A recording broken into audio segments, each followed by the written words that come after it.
I spent the last 2 months reading and making videos about every Stoicism book that Ryan Holiday has ever written, and here's all the bite-sized summaries of every book that I'll be showing you throughout this entire video. Hi, I'm Liz. I absolutely love, reading self-improvement books, so this channel is all about that. For this video, I'll be giving you a summary of each book in under 1 minute. And let's get started with Ryan's very first book, The Obstacle is the Way.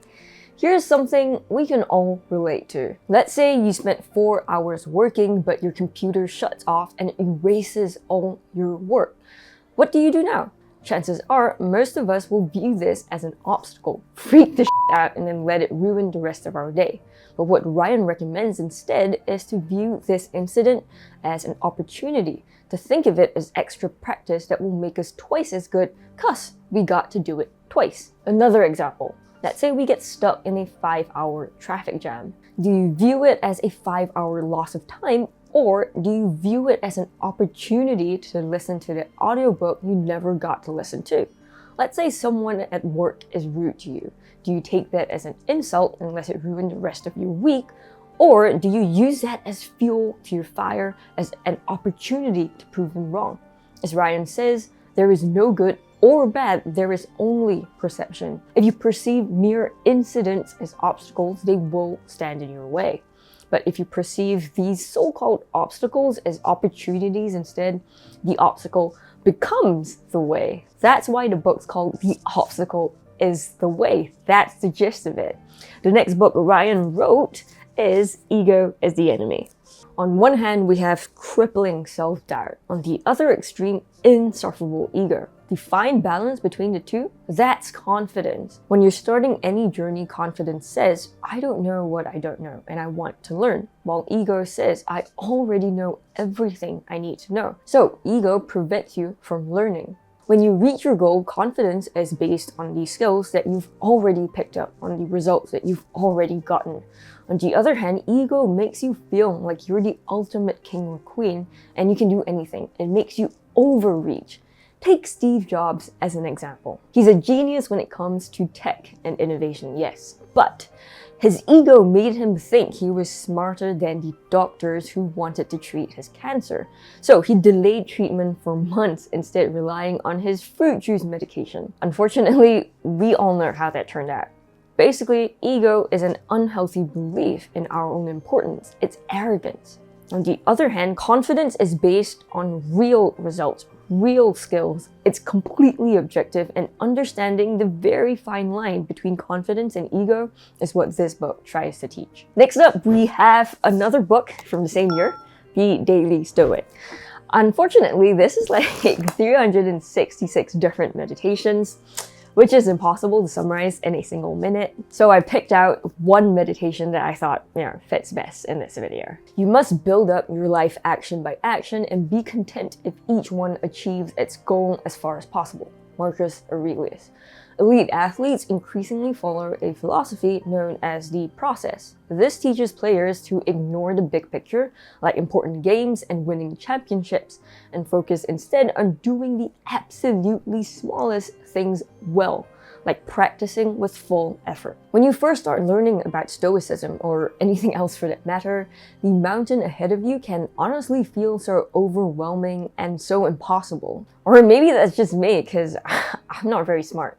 Sometimes when I look at everything I need to learn, I feel paralyzed. So what Stoicism has taught me is to break this mountainous task down into tiny little steps. Then focus on taking just one step at a time. Like what Marcus Aurelius said, action by action, one small action at a time. Like the elite athletes, ignore the big picture and focus on doing the absolutely smallest things well. Basically, the entire Daily Stoic is learning about Stoicism one tiny page at a time, taking things one step at a time, one small action at a time. And after 1 year, you would have finished over 300 incredible meditations. The next book Ryan wrote is the Daily Stoic Journal. This journal has like 52 different Stoic practices, one for each week of the year. On the screen now, you'll find 1 week of meditations. To be honest, I was expecting this to have the same level of detail as the Daily Stoic, but it was very underwhelming, so I'd give this journal a miss. Instead, I highly recommend just getting this Daily Stoic plus your own, like, just another notebook or so, and in my opinion, this was a much more incredible experience for me. 2 years later, Ryan finished his next book. Stillness is the key.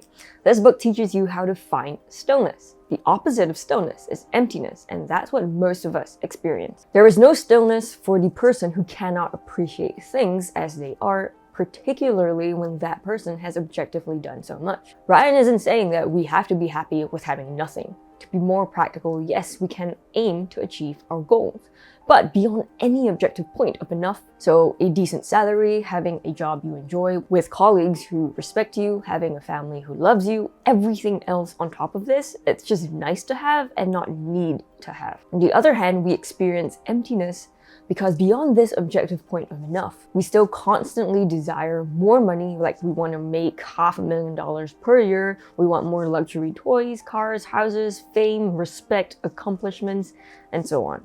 Ryan says enough comes from the inside, from seeing what you already have, from appreciating what you have, and that is how you find stillness in your life. The next book Ryan published is Lives of the Stoics, consisting of 26 stories of the ancient Stoics, and the most common theme I noticed illustrates perfectly what we just learned in Stillness is the key. From young, Seneca was often taught the value of craving nothing and learning to be content with little.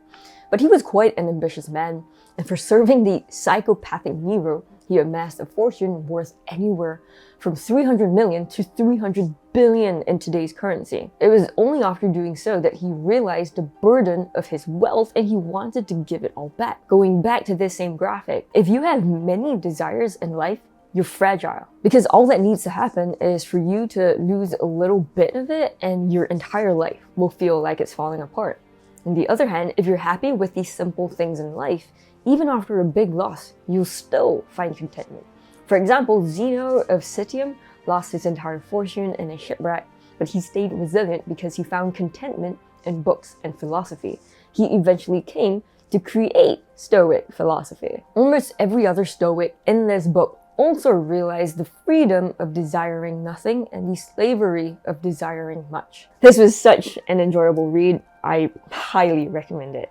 Next up, after this, we have Courage is Calling, and this is the first of 4 books in Ryan's Stoic Virtue series. Aristotle said that courage lies in between the vice of cowardice and the vice of recklessness. In cowardice, all you do is prepare and prepare, but when it actually comes time to take action, you don't do anything.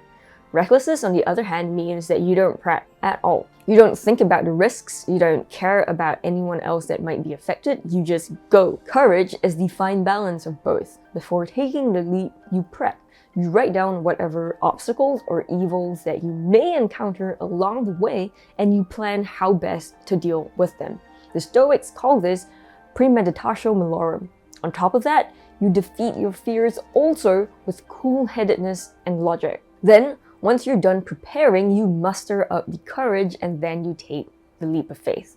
Exile, war, torture, shipwreck. Seneca said, all the terms of the human condition could be on our minds. This is premeditatio malorum, and this is one of the most useful ways of dealing with fear and summoning up the courage for all the scary things you need to do in life. The second book in the Stoic Virtues series is Discipline is Destiny. Like Ego is the Enemy and Courage is Calling, 2 books that we just went through. Discipline is also about finding the middle ground between 2 extremes. We all know that laziness isn't discipline, duh. But on the other extreme, burnout from working too hard is also not self-discipline. It's not self-restraint. Discipline is the right amount of work, but not too much and not too little. Same goes for sleep. Sleep deficiency is linked to many health problems. Excess sleep also results in the exact same health problems. The middle ground, the right amount of sleep, is true self-restraint. And at the end of the day, yes, it's good to be strict with yourself so that you continue to improve, but it's not okay to be lax and it's not okay to beat yourself up.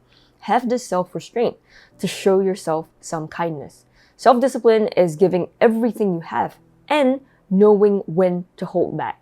In all things, we proceed with moderation without being consumed or carried away. This is the core message. Self-discipline is moderation in everything. Work, ambition, rest, exercise, money, everything. The next book Ryan wrote is The Daily Dad.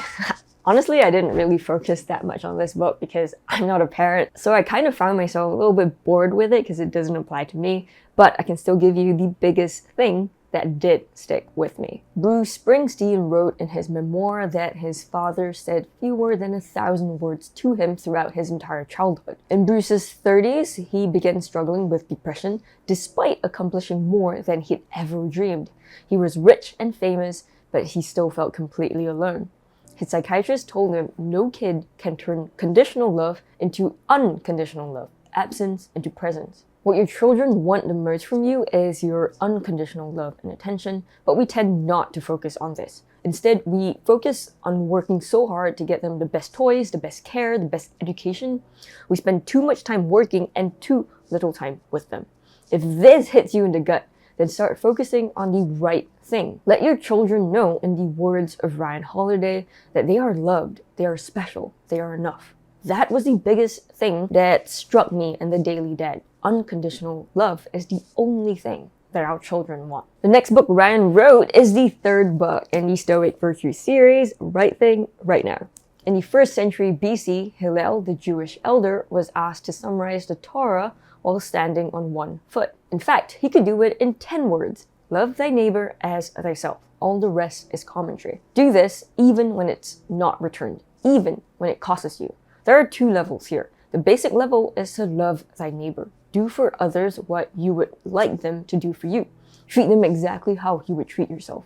Keep your promises, take responsibility for your actions, be loyal to the people who love you, help those in need. These should be the fundamental behaviors of any good person. Now, what is the golden standard? Continue to do all these things, even when it costs you everything. Mahatma Gandhi gave up his career, his wealth, sex, and ultimately his life to help the untouchables, the less fortunate. He is the epitome of the golden standard, and that's the main premise of the book. Do the right thing, even when it costs you everything. The 4th book in the Stoic Virtue series isn't out yet, but when it's out, I'll definitely read it and put a summary of the book on the screen. For now, I'll just leave a couple of my most popular Ryan Holiday videos, and I'll see you in those.